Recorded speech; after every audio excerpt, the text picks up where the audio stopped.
Good afternoon.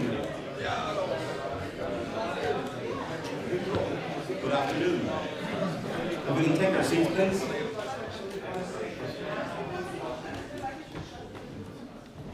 Good afternoon. My name is John O'Brien. I'm the head of communications with MCC Brussels. A few years ago, I was doing work in Africa, and I was observing a panel pretty much like this. And the African leader who was moderating the panel kept on getting down and holding people's hands in the audience. Strange, I thought. So I said to him, is that some type of tribal African cultural tradition to do this? He said, no, I saw it at a management seminar in Boston. He said, people are really scared of falling asleep.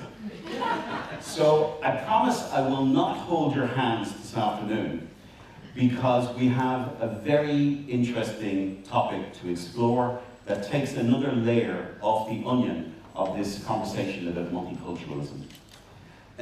Central to the multicultural debate is the role of diversity.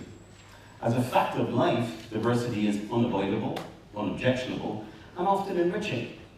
But today's elites go further. Diversity, they say, is a special value, meaning the celebration of differences. But many citizens feel that what unites us in national cultures, or indeed as Europeans, is equality, or even more important, is there room for the importance of national multiculturalism. What does it even mean to celebrate diversity? Are those who refuse to celebrate diversity simply bigots? Or do they have legitimate concerns about the tendency to be united? That's what we're going to be exploring this afternoon. We are going to hear from the panel. and I'm delighted to have this panel with us. To begin with, Dr. Natalia Borza, a research fellow with MCC Brussels. She is an applied linguist and doctoral student of philosophy. She obtained her PhD from the School of English and American Studies in Budapest. From 2013, she Catholic University there, where research looks at how ideas and concepts enter politics and the media and how the public perceives controversial issues. Then we'll hear from Alka Cuthbert, founder and director, Don't Divide Us, and author of What Schools Should Teach. Cuthbert is an educator, academic, author, and campaigner who believes passionately in the essential importance of impartiality, both in education and as a prerequisite for the civilized conversations necessary for a democracy to flourish.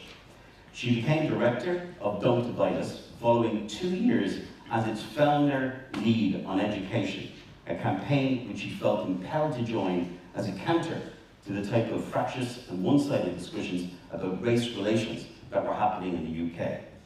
Last but not least, we're going to hear from Dr. Boris Havel, Associate Professor of Middle East Studies at the University of Zagreb, Croatia. Dr. Havel earned a BA in International Relationships and a BA in History at the Oral Roberts University in Uppsala, Sweden, an MA in Comparative Religion at Hebrew University in Jerusalem. He worked as Associate Professor at the Department of Comparative Politics at the Faculty of Political Science in the University of Zagreb in Croatia. That's our panelists for today. I think most importantly, we have a value at MCC Brussels, and it is that the audience is very important, and we really want to engage the audience in conversation. So I'm going to say to you now that when we finish with the panel, I will be coming out. So if you have a question, if you have something to say, please, now is the time to say it. Not when you're going home in the metro and you're saying to yourself, I should have said something. This is going to be your opportunity to do that. So let's start with Natalia. As a linguist, how would you explain the very concept of diversity? What does diversity mean?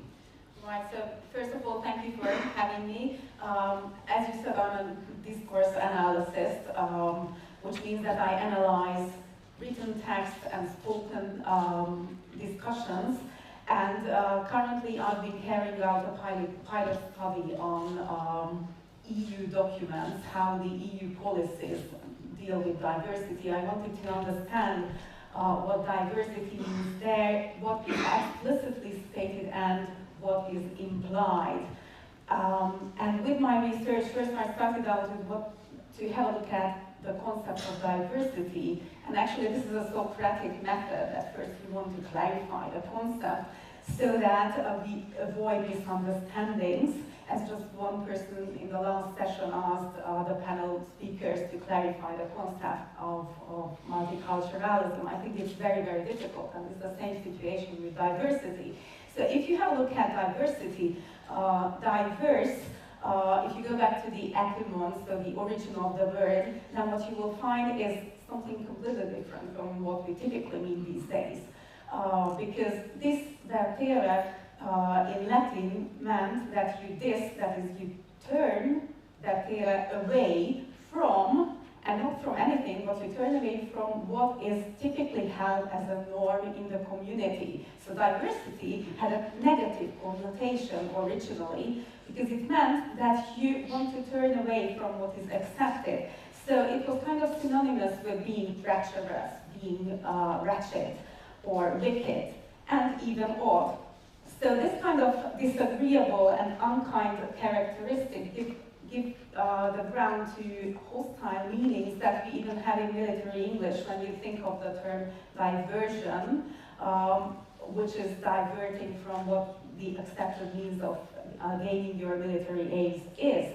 So originally you've got this negative meaning of diversity, which shows a process, the vertere, the turning away is a process, and it pictures the process that diversity turns away. And then later on, around the 14th century, I mean in English language, diversity was started to use in a static way, so the focus wasn't on diversion, but on the result, that you had an original accepted common norm, somebody was diverting from it, but then you ended up in a different result. And from that time on, we got the static meaning of diversity, simply meaning being different. The two things are different. Now then, this is the original notion of diversity. But if you think of diversity, then you might as well have the idea of having many things commonly held together in one place. And this notion comes from the collocation of biological diversity, where in biological diversity you've got an ecosystem, and if it's diverse, if it's manifested, then diverse means that you've got a huge variety of genetic resources. Cut it simply, you've got many species living in the diverse area. So diversity has also this natural meaning of positive connotation here, because if a place is diverse, it means that life is rich there. And as we were, the panelists were talking in the first two sessions about multiculturalism and touching upon diversity, you've got a third meaning of diversity, which is basically the idea of promoting diversity at every level, and this is more of a political and moral concept than a neutral one. Okay, so this is kind of the clarification of the concept, and what you see here is it's rather hazy what we mean by it, and this is what I actually found in the documents as well, but let's just move on. And Natalia, can you tell us, was the diversity always sort of a very central value, a thing that the EU, European Union, has always pushed? Has it always been there, or is it relatively new? Right, okay, so the question here is new or old, value or not, actually, because what you find in the documents, if you go back, let's say to the 1970s, then the word diversity hardly came up in the documents. Just to give you a comparison, recently, if you take 2,000 times in the documents, and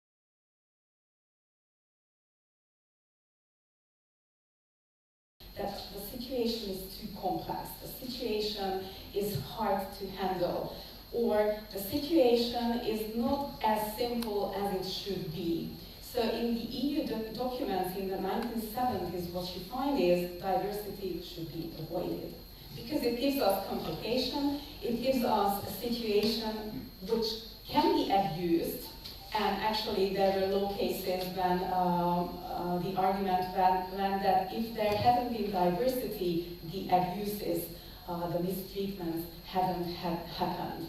Okay, so back in the 1970s it was a negative term, and then maybe it's worth to examine how it turned into a positive value, and that happened around the 80s and 90s, because what happened in the 80s is that was a special field where diversity was positively valued. I already mentioned you in the clarification of the concept that we've got this collocation of biological diversity.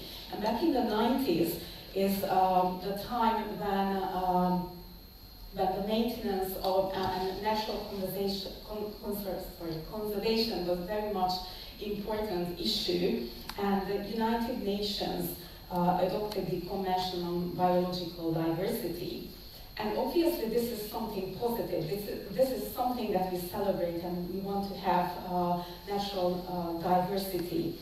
Okay, we just hold it there and we'll come back to it. Yeah, okay. We'll go to Alka. Was multiculturalism always set to fail? I'd say yes and no. I think it was always set to fail in these, if you like, explicitly stated aims of creating a peaceful and cohesive society for all the reasons that we've discussed earlier. But in a sense, I think it hasn't failed is in it has successfully located political problems into the realm of culture, and in doing so, it's therefore opened up the way for political representatives in the state to shape ever greater swathes of our social and private lives, which is deeply problematic. So I don't think, unfortunately, we should have ever do that, but it hasn't failed in that, I don't think. But yes, in terms of the kind of the ideological justification for it, totally, it could. You know, you cannot create cohesion on the basis of emphasising everybody's difference. You know, you yes belong to us, but belong only if you're so different. Do you think it's deliberate, not wanting to create a cohesive society, or just mistaken, good faith gone wrong? No, I think it's probably a combination of lots of things, right? I think I don't see history as, you know, totally the effects of great powerful individuals, although I think they are very important. I think there are certain moments where different things converge, and if you've got the right individual there at the right time, it can go one way or another way. So I think it's been certainly used strategically. It's been used, in my view, somebody asked earlier from the floor, what are we talking about when we talk about multiculturalism and its latest iteration, more vicious and form of diversity? I think what we're talking about is a rolling back, philosophically a rolling back of the Enlightenment value, and the main value is freedom. I think equality and tolerance are ethics, they're not values. And I think politically it's a rolling back of the achievement of the nation state as a unit of political democratic accountability. Are there necessary preconditions for a multi-ethnic society to flourish and succeed? Yes, that is the cultural confidence. But Bill talked about having attempts to technically inculcate cohesion through citizenship tests and linguistic tests. What is the point of coming to a country that forces you to take a language test when every single, well, not every single, the majority of the guardians of our cultural and intellectual institutions cannot say Shakespeare was a wonderful poet, he wrote the best literature in the world. You know, you've got people who are embarrassed to say that, from universities to primary schools. That loss of confidence is going to be compensated for by a stupid little technical test that you do on a laptop. You know, no, it's not going to work. Yeah. Boris, multiculturalism, what does history tell us? Did multiculturalism exist in the past? How did it exist? What was the end? Well, of course it did. Thank you for the invitation.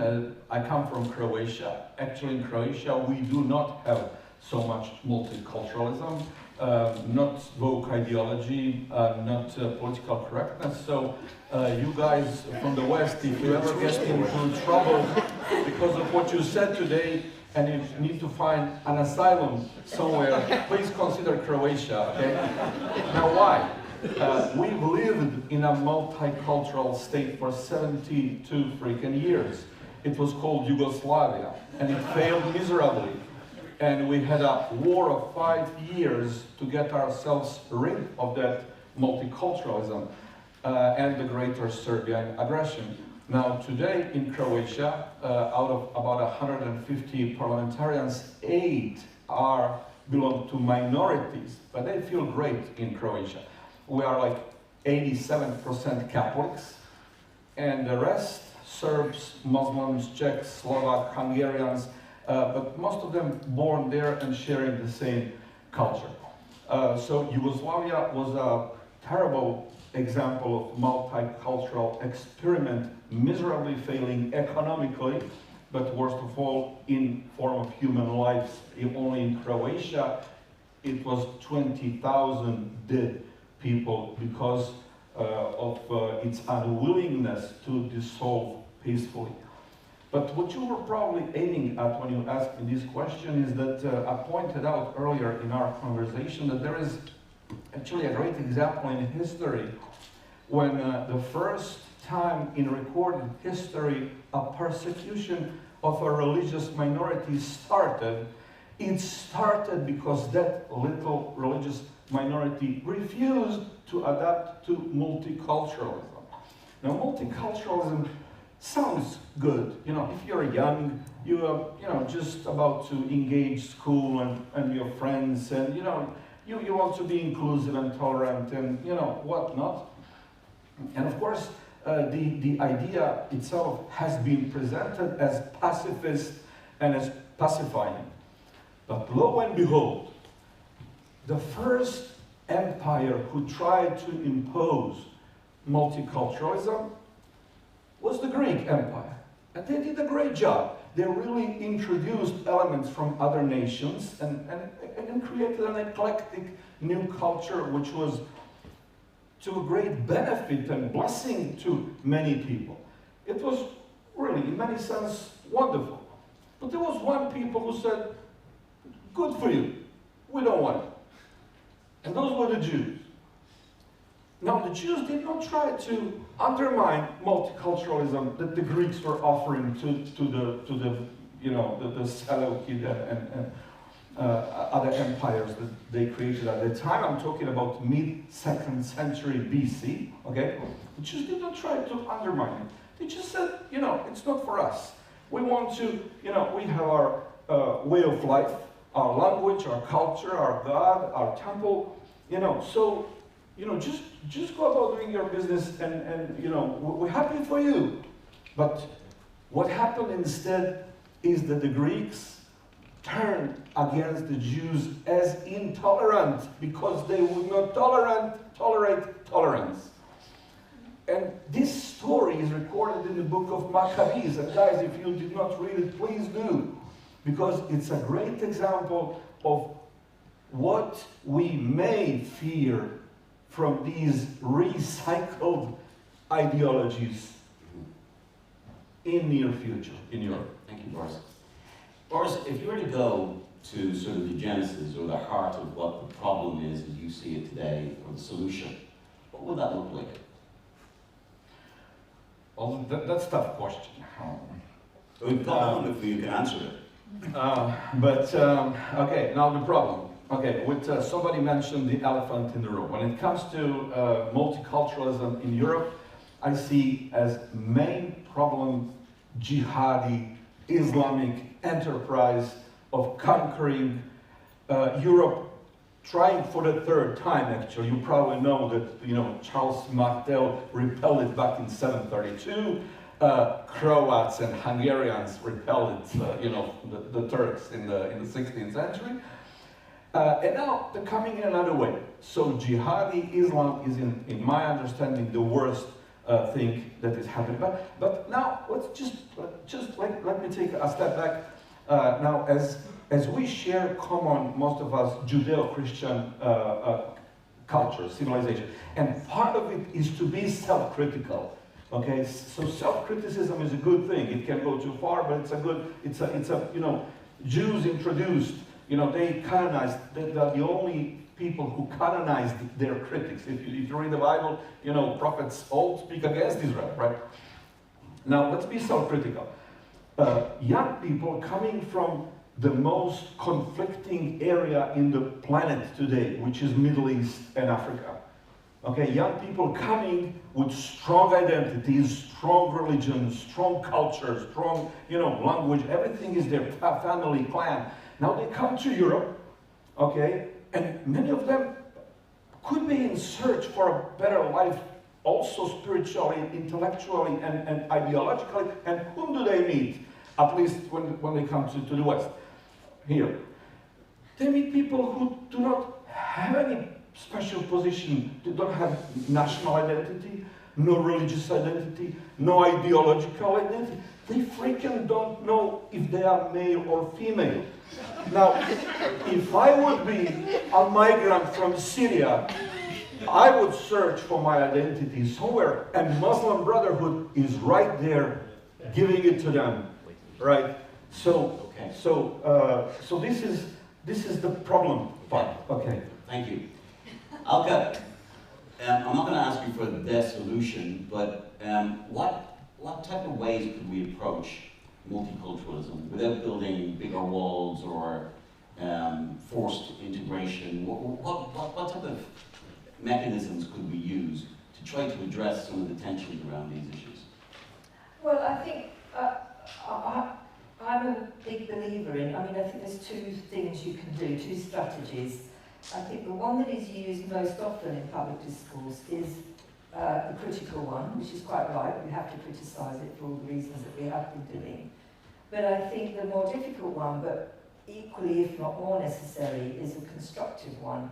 And that might be, we can't actually do it practically yet, but we have to be able to do it intellectually and imaginatively, in thinking of, well, if we were to get rid of all the multicultural lessons, equality, indeed, EDI, conformism in our educational institutions, would that be enough? Mm-hmm. Would we then have the confidence and the identity that could persuade the young Muslims coming here to be part of what we have to offer?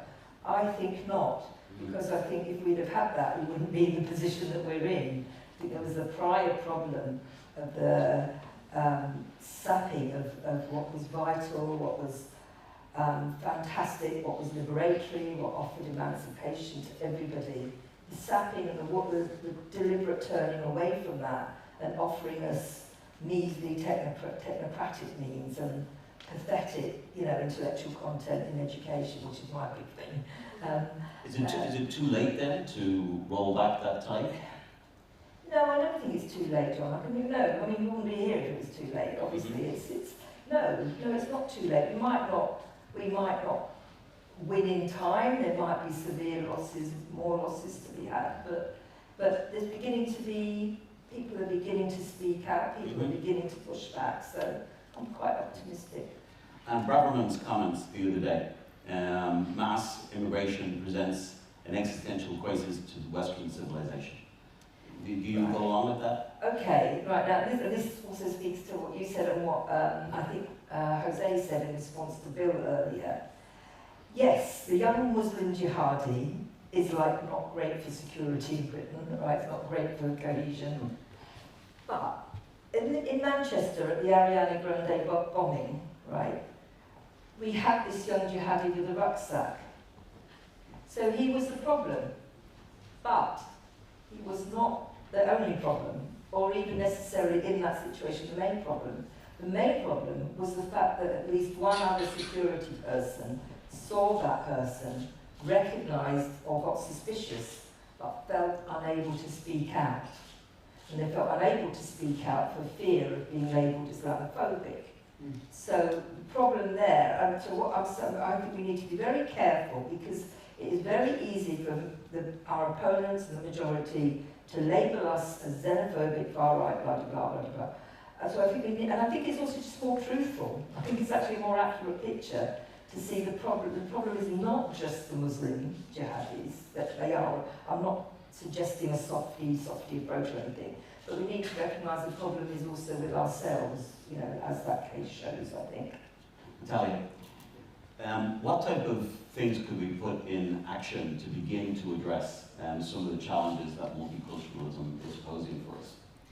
Well, first of all, I think we need to be clear about the ideas, what we believe in and what we don't believe in. And here, it's important to clarify, for example, when I started talking about biological diversity, then there the connotation, so that the feeling of the word was lifted into discourse, because everybody is in favor of biological diversity. But actually the meaning of that term was not lifted with the connotation, because when you want to maintain an ecological system, then what the experts do is they try to keep out everything which doesn't belong there. And then you will have the diversity of that very ecosystem, right? And then nature as a whole, I mean the global system, is going to be diverse with the particular ecosystems. Now then, what we are facing as a trouble, I think, and here comes our politeness and our sense of being tolerant, and that we want to show our goodwill, which is obviously a natural characteristic of ours, is that we don't want to focus on the particular, but we take the global into the particular, which means that, and this is what I found in the EU documents rather problematic, is that there is a shifting of the concept, so that there is a reference to diversity in the sense that something needs to be protected and promoted, but it's not specified what is the thing that the EU wants to protect. If you take, for example, the Welsh language, because diversity typically in the documents is about language diversity, cultural diversity, very few times ethnic diversity. So it's more like the culture and the language which is on the issue. But take for example, Welsh language. If you want to protect Welsh language, then what you do is you protect Welsh language in Wales, spoken by Welsh people. And it's not the other way around, that you protect every language, and then in Wales you want to have a diversity of all the languages, because then it's not going to give protection to the very language which is a native one there, which is indigenous there. Okay, so what I'm saying is that we need to be very careful when we deal with the connotation and the feeling of the concept, and when we actually have the real meaning, because the two are sometimes not hand in hand. Mm-hmm. We will come back to our panel, but it's your turn now. I'd like to come into the audience. I'd like you to put up your hand. Diversity I want to hear about. I want to hear about also if you have any constructive ways that we could address, that people in the room can address some of these issues. Yes, if you can bring a microphone over here. Thank you. That was a really interesting panel. Natalia, I thought your taking apart of diversity, the origins of it, the concept itself, has really clarified something for me. And actually, when you look at the question of this session, how did diversity become an EU value? The point of the matter, I think, from what you were saying, was that diversity isn't a value. It's a description. But the distinction between that as a description and a project, or an ideological project on diversity, is a very different story. Because there, it is an attempt to turn diversity into a value by discrediting everything that existed prior to that, i.e. the nation state, the values that were attached to that, community, the kinds of things that were important. I think this is the point. It's kind of finally the pennies dropped for me from the discussion today.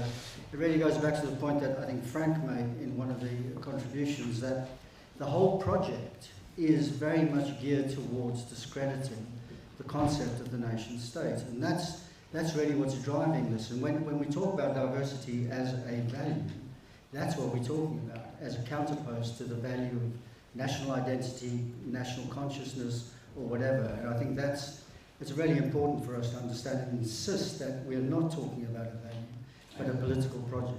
Thank you. Another hand, please. Back. Myself or someone else? You first. Yeah. So I think it was pointed out again and again that to create or achieve something in common, it's best to have something in common. I think that's not very controversial. And diversity by nature seems antithetical to cohesion. Now, I've attended the previous panel and this one, and there's an overwhelming, I think, consensus that diversity undermines a great deal, and I haven't heard a great deal that would suggest that it could either contribute anything to cohesion or that some kind of cohesion could flow from a very high degree of diversity. So 2 observations on this. First, do we really have any reason to believe that, do we have any reason to expect any more solidarity, cohesion, common sense of belonging, or sense of togetherness or solidarity from a diverse society than we have to expect it from a joint stock company, a multinational company, in other words, or from a multiracial football club? I don't think we have any such reason. And the second reason? Second point, well, it seems to me, based also on the observations I've made in my first question, that multi-diverse, multi-cultural or multi-ethnic societies have a number of competitive disadvantages. So I'm not saying that they are all in at the bottom, but if they're not, that's because of other strengths and advantages. So, other things being equal, they're less competitive. To stay competitive, they only really have one option, namely to export their ideology of diversity. And that's in a sense what the EU is doing. Thank you. And this lady over here in the blue shirt. Blue shirt. My name is Pam. I work for an EU agency, but I'm here for personal interest as a social anthropologist. And this is a perspective I wanted to introduce. Going in the same sense as what you said, diversity is destroying nation states. Mankind, since centuries, identifies itself with family, villages, counties, and nation states.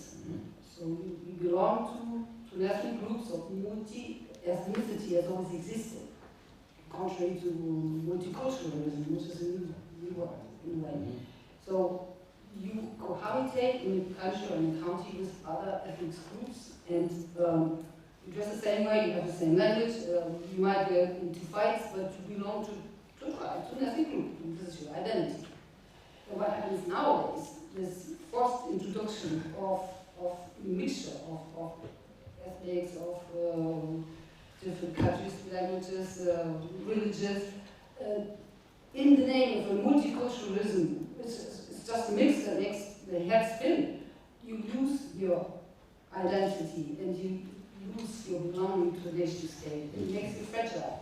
I think it is an unnatural process to destructure society because we have not lived like this. It's a new thing, and I think it won't last. It can't last. Okay, thank you. At the back. Yeah, I'll with you in a minute. Back.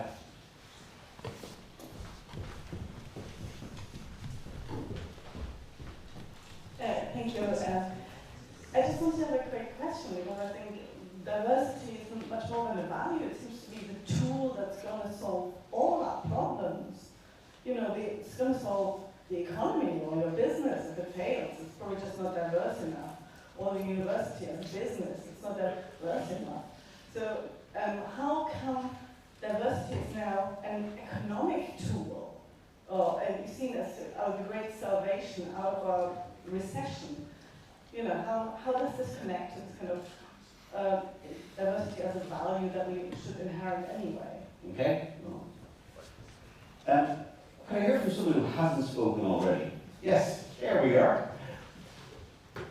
Hi, so I'm going to keep this really short.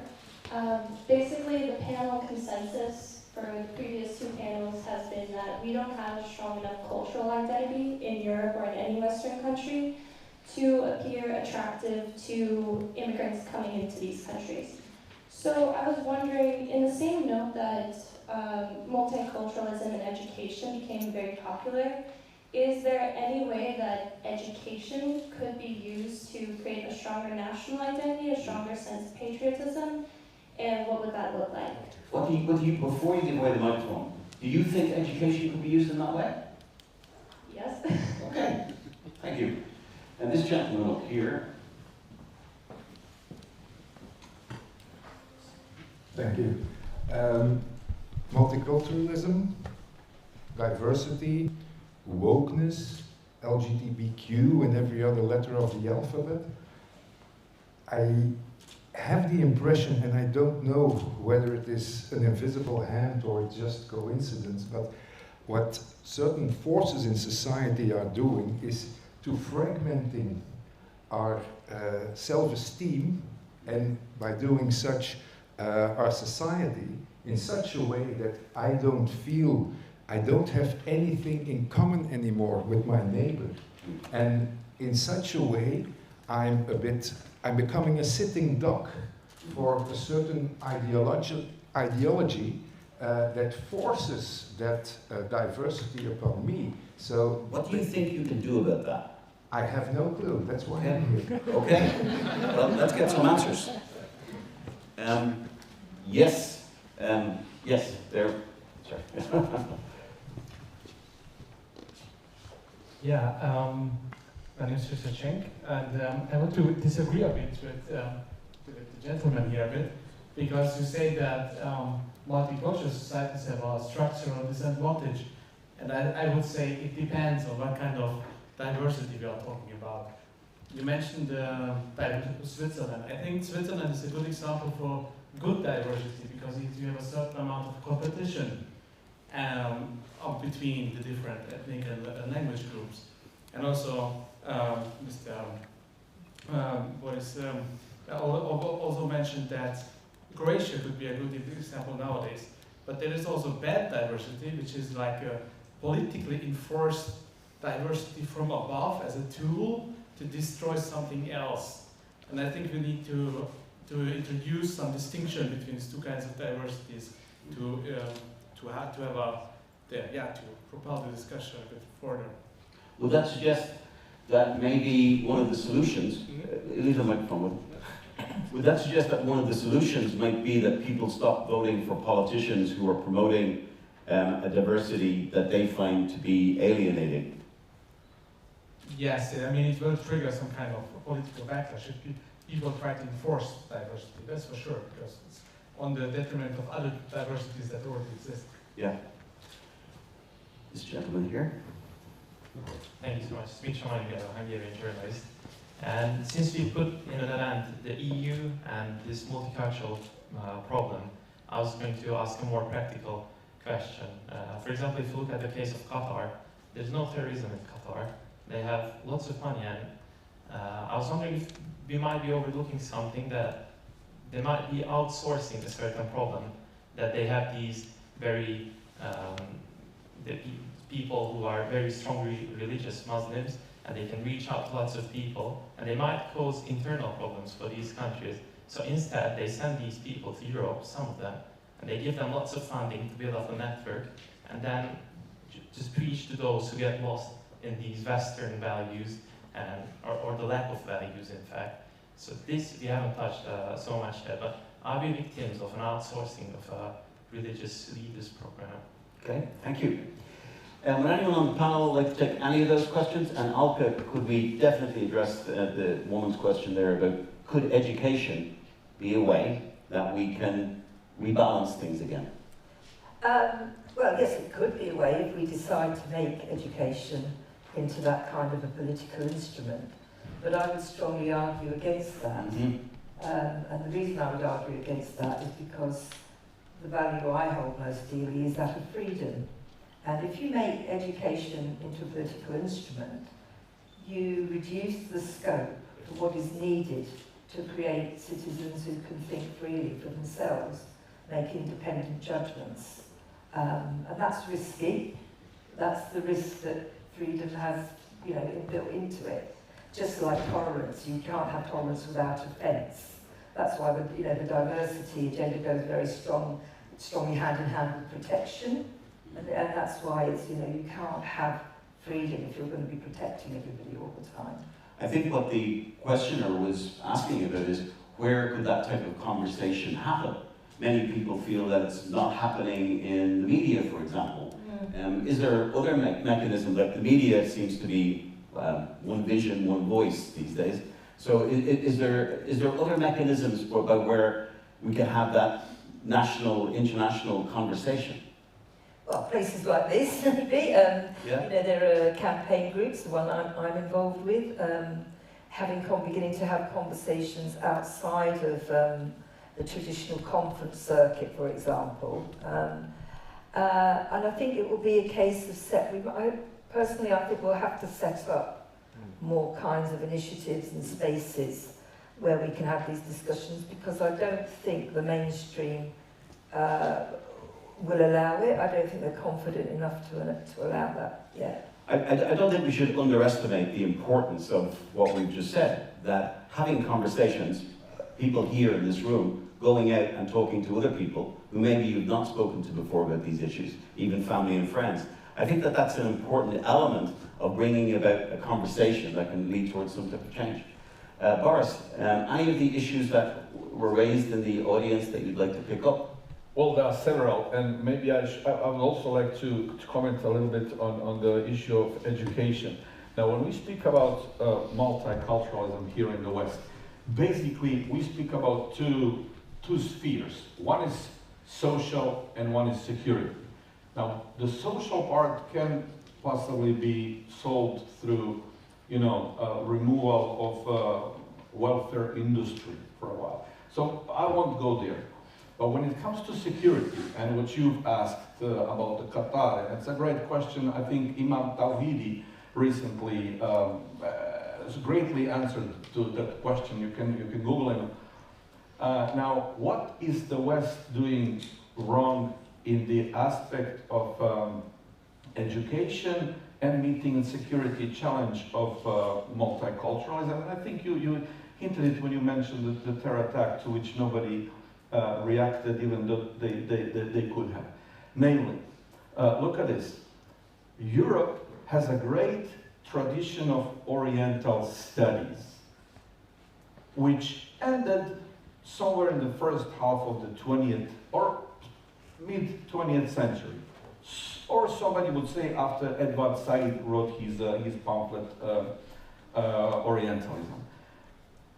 Now, today, in the West, you basically do not have a higher institution of education. I'm talking about academic institution that is teaching Islam from its primary sources, taking it all, not taking sides, not taking values, evaluations, disagreements. No, I'm talking about methodology. I'm talking about scholarship.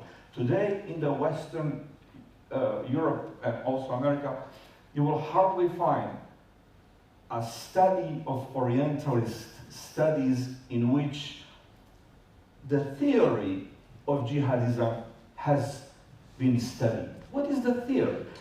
Most people take it for granted that it is just a random occurrences, but there is a theory, and that theory is very well framed in primary sources. May only mention one, Ibn Ishaq, Sirat Rasul Allah. Find it in the Amazon, translated as Life of Muhammad, published by Oxford University back in 1957, when they still could publish whatever they wanted. Read the book, and you will find some interesting topics, and you will ask yourself, why am I not hearing about this at the university? Why am I hearing at the university something that is tickling my ears? Sounds great, lovely. But then security challenges happen as they have been happening in Europe. Natalia? Right, I would like to focus on the issue of values and cohesion. So as you questioned whether diversity is a value or not, now that what I found in the EU document, and this is very interesting, the most typical verb, so action, that goes together with diversity is to promote. Now, if something is naturally there in the community, if something is an accepted value, if something is a norm, then you don't need to promote it because it's there. So this is kind of a telling verb that the promotion kind of sheds light onto the fact that it's not an accepted value, it's a promoted value. And the way the texts kind of sell it as a value is that they put it into a package. In marketing, this is what you call a package. Because diversity typically comes up with such values or such European achievements as freedom and diversity, or democracy and diversity, solidarity and diversity. So once it's connected to something that we celebrate, then you will never question the value, I mean, whether it's a value or not, because the other thing is a value for yourself, so you take it as a package and have the feeling that it is already a value, but it needs promotion, so it's definitely not yet accepted by everyone. And the other one I would like to reflect is the question on cohesion, whether diversity and cohesion can happen at the same time or whether they are contradictory. Now then, if we come back to nature once again and consider biological diversity, in an ecosystem, you've got a great diversity. And the point is that this ecosystem has developed over a long period of time. And there was competition within the ecosystem. And what we see today as a diverse part of nature is actually a long process. Now, then if you have a look at it in kind of human or sociological terms, then you can also say that diversity keeps cohesion as long as it's our common history. Okay, so you can take many different parts of Europe. If you take, for example, Germany with the 16 lands, it's extremely diverse. But it's got a history, it's got a common history of fightings and pieces and everything that they did together. So that long time made the cohesion between the 16 different lands. So I think that diversity and cohesion is possible as long as we have a look at what we want to include in the diversity. Can we have a microphone over, first of all, to Bill? Yeah? Thank you. Well, I'm not going to try and challenge Boris's author or book that I can't pronounce as being an influential text for the theory of jihad. But I have to tell you that in the United Kingdom, when a young person walks out of their family home in Bristol or Croydon, they haven't read that book. Yeah? They don't even know much about Islam, because the first thing we know that they buy at the airport on the way out is the book Islam for Dummies. And they, they listen to the Arctic Monkeys on their iPods, they know who Russell Brand is. But I'm not denying that theory influences people in mysterious ways. But the reality is we need to try and understand what the push factor is from the United Kingdom rather than the pull factor from the other end. And the push factor, I think, and has been touched upon today, it points to a moral failure. A moral failure within the country itself, a moral failure from politicians, who don't even know anymore why they say what they say. They know that they believe things as an emotion, but if you ask them to argue for it, they would be incapable of doing so. And that's why they hide behind committees like in Brussels, where they don't have to engage the public or the media in a coherent way. They can avoid those kind of awkward discussions. Okay. And yeah, just a very final point on that, and I think that's where education is interesting, but unfortunately education in the contemporary period has all been about respecting other people's voices rather than debating ruthlessly, and that would need to be changed first. Mm-hmm. Okay, Jacob? Yeah, a few people have touched on the fact that, and Bill just did in a way, that kind of underlying lots of these concerns and difficulties with the politics of multiculturalism is a kind of a crisis of the nation state itself in Western European countries. What do we stand for? Who are we? Difficult questions to answer. But as a kind of a contribution to that, I want to ask the panel whether they think is that a general crisis or is it a crisis of the elite? Like ordinary people, if you work especially in lower paid jobs, they have no trouble mucking about and getting on with people from all kinds of backgrounds who make friends in kitchens or in serving at Pret or wherever, right? But they have no trouble there. It's not ordinary people who redrew education policies to emphasise differences. It's not ordinary people who created housing policies that promote ghettoisation. It's not ordinary people who gamed the court system so that people can come to places where maybe they shouldn't be. It's not ordinary people who instituted visa policies that are really easy to game. It's not ordinary people who did those things, right? So the institutions are detached from ordinary people, and there's a general question we should face about how do we reclaim the institutions that supposedly kind of represent people but don't. How do we do that? I don't think it's an elite crisis. Sorry, I don't think it's a general crisis. I think it's an elite crisis. Okay, thank you. And the gentleman at the back. Yes, thank you. I'm sorry to take the word again, but I'm a little bit alarmed by what Mr. Havel is implying. I think it's Mr. Havel. Yes, it is. So you seem to be implying that the threat that we face is Islam, right? That's what I... Jihadism. Jihadism? Not Islam. We have right. majority of Muslims are peaceful citizens we love living and working with. Okay.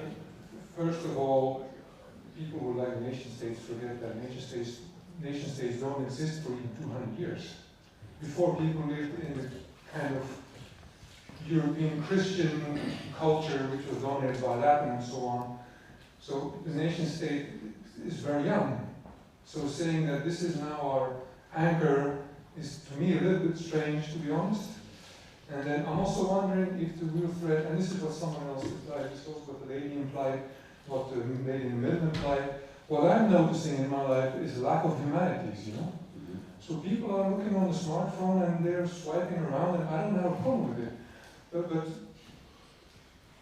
what educates people into intelligent beings would seem to be reading books, humanities, right? This is what cultures you, what arms you, what gives you cohesion, which is what happened in Middle-Age Europe, right? Everybody read Dante and Thomas à Kempis and all these people. And so I'm wondering basically if the problem that we're facing, which you are calling multiculturalism, what is the cause of it? Is it an outside cause like jihadism? Is it something within our history, within our own culture? Okay. What is it? What is it? You know? Thank you. It's not so clear. Can you give the microphone to the woman in black there? Hi. About 3 years ago, there was an interesting study that I read. Whole Foods is a shop that is sponsored by Amazon.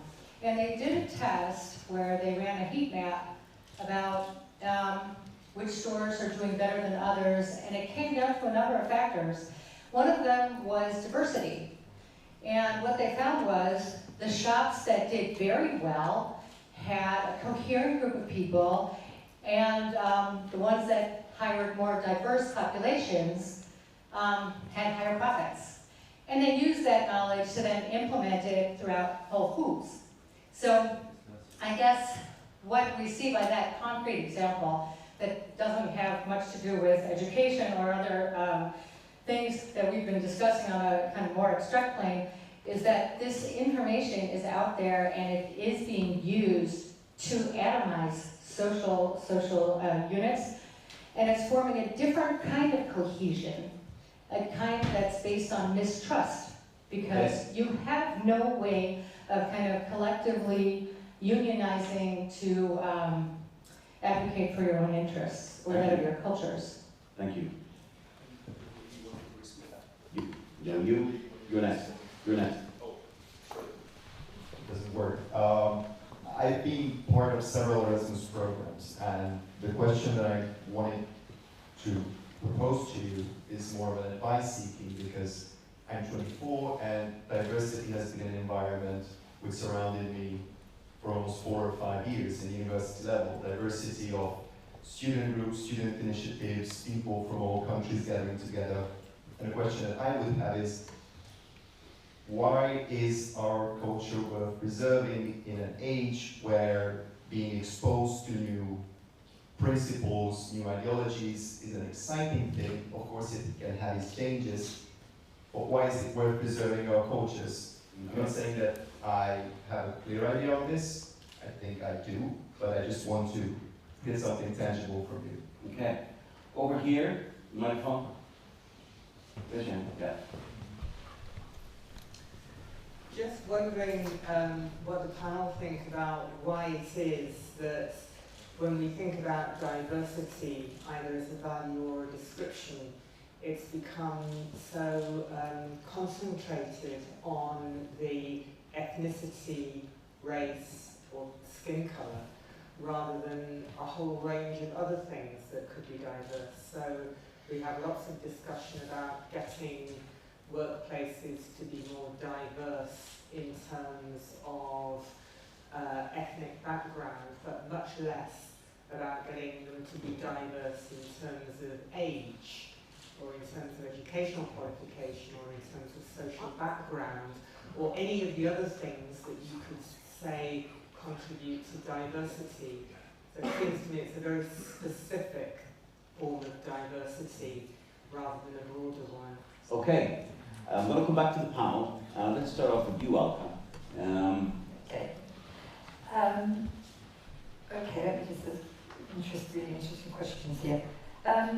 Elite crisis or general crisis? Yes, it's an elite, but it soon will become a very general one. And that for the reason is that I think there's something really fundamental going on here, and it touches on what Anne's question is: why ethnicity or skin colour even more degradedly? And that's because that's not just the least interesting aspect, it's the thing we have no control over. Everything else we have control over. And I think what is happening, Goran asked earlier, what if we don't have anything in common? We look at the panoply of humanity, so different. We eat differently, we have families, different families, etc., etc. But that's looking at the wrong thing. Like, that's looking for something empirically that unites us. Ontologically, at a different level, we are all human, and that commonness is in our plurality. It's not a kind of consequentialist thing. It just is. We are human. We are different. It's like there's a great philosopher who says it's not. You don't think of Descartesian formulation. I think, therefore I am. When you say I am, you are already thinking. Right? To just say that implies a human consciousness. And I think that's really being lost. And that's the basis of our freedom. And what we're seeing is that we are being human subject through this diversity agenda on every level, philosophical, intellectual, political, is redefining the human subject from someone who is thinking and able to ask questions, so that we don't just accept any education, patriotic, multicultural, or whatever form, just because somebody says so. We think and accept it on our own volition. That is being redefined, and instead we're being encouraged, schools are doing it, universities are doing it, to become individuals who are less able, because we don't know our own history, we don't know philosophy or art or anything like that, and we're less willing, morally less willing to do that. But what we are becoming is more compliant. And that's the real danger, I think. So one of the solutions would be for us not to be as compliant. Absolutely. Okay. Boris, the point that was made that ordinary people don't have this crisis a lot of the time, that it is something that institutions seem to be having, and how can we take back those institutions and make those institutions accountable in a way that would help in the crisis we face? That's not the question I hoped you will ask me, but okay, I'll proceed with that one. The institutions have been fooling us long enough, greatly and creatively, very much. And at some point, you need media, you need schools, you need intellectuals who are going to address a whole lot more people than the small group as we are now. But how are the elites creative? As we were talking today, a picture came to my mind. Imagine multiculturalism is endangering West Europe, primarily Western Europe now. And imagine it as a bridge, between two hills, and there is a abyss down there, you know. So people walk on that bridge of multiculturalism, and every once in a while, you know, people fall down, some get killed, some get hurt badly. Now the politicians come and say, we'll all solve the problem. And everybody says, you know, well, what are you going to do? And they said, we're going to build a hospital down there. So as soon as somebody falls down, we're going to take care of you. And everybody goes, wow, what a great idea. You know, let's go for it. We will. And I mean, and that's exactly what's happening. I mean, the core issue, fixing the freaking bridge, is not really as addressed at all. But how do we cope with all the fallen? We do that pretty effectively. Thank you. Let's change that. Thank you. Natalia. Right, I would want to get back to the education question, education issue, whether education could help develop or strengthen national identity. And I think education in the Western world typically, or in the Western part of Europe, is focusing more on skills these days than on building up building up a knowledge or passing on knowledge of the previous generations. And I think that two different types of views on education result in two types of strength of national identity. Because if the next generation learns the skills only, then they will not have the sense of belonging, because they were not provided enough information about their past. They don't know about their own history, because what they are provided with is a bit of history from here, a bit of history from there, and concepts are explained through various examples, but not their own history. So what I think is important here with building national identity is focusing on what is our own tradition, what is our own knowledge, and passing it on to the next generation. Does that seem bad to you, Alka? Is that not something that would be possible in schools? Yes, it will. Of course it would. And, I mean, the skills agenda is just part of the de-intellectualisation of education. But this is what I would say. When you set, so for example, this is happening in Britain, there's a very contested area, the history curriculum in particular, is that when you say you're going to teach British, you say, for example, right, enough of this multicultural rubbish, let's have you know, proper British history. Right? Now, that's fine as far as it goes, and there have been many on the conservative right who would support that and would like that. But you see, that's already been done and tried, right? And it doesn't speak to what we have today. So what I would suggest is you have a British history, but it has to be really rethought, taking account of scholarship that's happened in the modern era, because there is good scholarship that's happened in the modern era across all, you know, not just in the West either, as it happens. So you look at, for example, something like the eradication of sati in India, and it's not presented as a great gift of the British Empire, because that would be partially true, but not very true.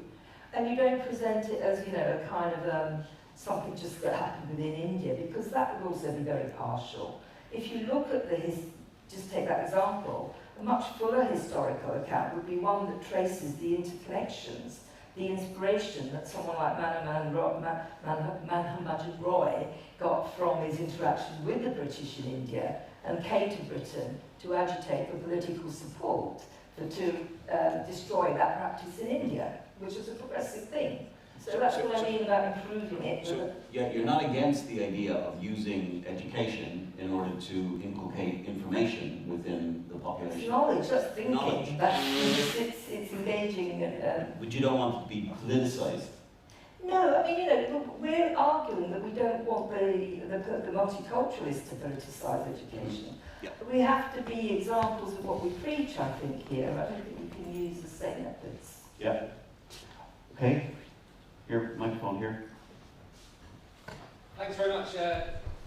Listening to Alka, I'm wondering whether it's too late. Because I think back to my parents growing up in the 70s and the 80s, and they had an idea of what it meant to be British. And there were certain traditions and family things that we did. Annual visits to the military tattoo, standing up and singing the national anthem, being proud of all these sorts of things. By the time I was 18, I was a bit embarrassed by that. And that all seemed rather, you know, outdated. And in fact, my parents' attitudes to people moving into the area of a different culture, I found quite backward and racist.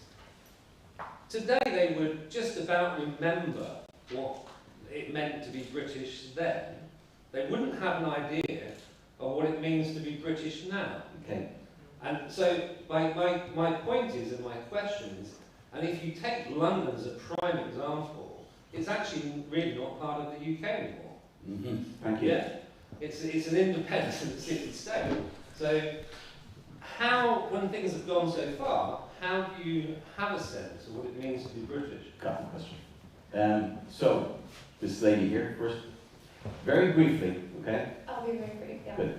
So I really appreciate Natalia kind of clarifying what my point was, which was a bit naive of me to assume that national identity could be separated from politics, because I was going about it from the perspective of properly teaching and approaching history with honesty from both sides, looking at the good and the bad that our own national history has done, whether that be the UK or the US. And I just wanted to clarify that what do you do about the fear in the classroom? What do you do about the fear to criticize things? Because there was that story earlier, someone said that someone saw suspicious behavior, but they couldn't do anything about it because they were scared of being labeled. And you see a lot of students struggling with that. I mean, if a police officer could struggle with it, students will as well, especially if there's a sense of you can't question the narrative, you can't question the history. So I think that sums up my question. Yeah, that's great. And here. Here, Zagreb from MCC. I would like to introduce a bit of Hungarian perspective in this question, because I learned a lot from this discussion. In Hungary, we do not have these problems of multiculturalism, but we see that there is this saying in the European Union and in the European Treaty that united in diversity. And my question is, in this case, in the case of Hungary, for example, when Hungary is claiming to be specifically different from other member states, choosing a different path in value questions or social questions, why this kind of diversity is not respected and is, you know, like treated as a... So wrong side of diversity. Yeah, so there's a wrong diversity and okay. So, which is the good diversity. Thank you. I'm going to come to the panel in a minute with, you can address any of the points that were raised in the audience in your final comments and remarks. Beforehand, I'll just come to this gentleman here. No, sure. Yeah, wait the microphone. Okay. I think that the lady over there made such a good point that we seem to be focusing on racial, ethnic and religious diversity when there's other types of diversity which are there for us to potentially, you know, really take advantage of and make use of. We talked earlier about all the ethnic minority politicians which have made it high up in Britain. And another key common denominator between all of them is that many of them are privately educated, for example. So you can see that, in a sense, it's actually quite homogenous in a way in terms of social class. So I think that it's not so much do we get rid of diversity as a principle, perhaps the conversation should be how should diversity be repackaged? Because when it comes to maybe a diversity of skills, expertise, specialisms, those are the kind of things that would help us have a more productive future. So it's not so much getting rid of diversity, but rather restoring it and focusing on things which in their diversity could actually help us move forward to a brighter future. Natalia. Right, I'd like to get back to education and history and the issue of whether it's politicized or not.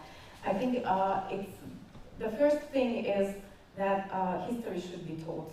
Our own history should be passed on to the next generation. And then the second question is whether it's politicized or not.